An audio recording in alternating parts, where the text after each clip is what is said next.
Hi hello friends, ఎలా ఉన్నారు? బాగున్నారా?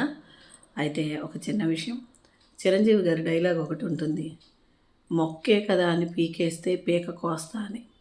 అలానే జలుబే కదా అని అశ్రద్ధ చేస్తే నీ తాట తీస్తా అంటుంది జలుబు. ఇదిగో నా పరిస్థితి అదే. నా గొంతు చూసారా ఎలా ఉందో? పోయి అప్పుడే వారం రోజులైంది, ఇప్పటికి ఇంకా రావట్లేదు. జలుబే కదా అదే సర్దుకుంటుందిలే అని నేను వదిలేస్తే వారం రోజుల నుంచి కూడా ఒళ్ళు నొప్పులు.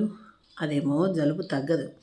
జలుబు అంటే నాకేదో ముక్కు కళ్ళు అన్నీ కారిపోవడం ఏం లేదు, అది బాడీ అంతా హీట్ ఎక్కిపోవడం, గొంతు పోయింది, కళ్ళు మంటలు, తలంతా దిమ్మెక్కిపోయి ఇదో రకం వెరైటీ అనమాట. మన బాడీలో ఎప్పుడైతే ఇమ్యూనిటీ తగ్గిపోతుందో దారిని పోయే దానయ్యలాగా వెళ్ళే ప్రతి వైరస్సు, గాలిలో ఉన్న ప్రతి వైరస్సు మనల్ని తట్టి చుట్టల్లా పలకరించి అయితే వెళ్తూ ఉంటుంది. అందుకని ఏంటి అంటే మనం చాలా బలంగా ఉండి ఇమ్యూనిటీ అనేది బూస్ట్ చేసుకోవాలన్నమాట. నేను చెప్తున్నాను కానీ అందరికీ తెలిసిన విషయమే. కాబట్టి ఏంటి అని అంటే జాగ్రత్తగా ఉండాలి. జలుబే కదా అని అశ్రద్ధ చేయకూడదు.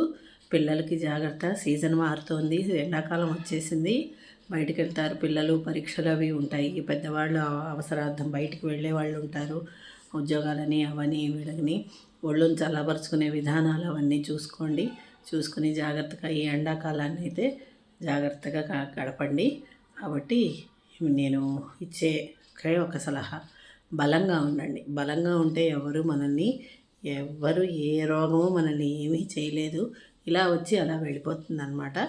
అది సంగతి. ఓకేనా? ఉంటాను ఫ్రెండ్స్, మరో వీడియోతో మీ ముందు కలుస్తాను. డైలాగ్ అయితే బాగుంది కదా. ఉంటాను, బాయ్.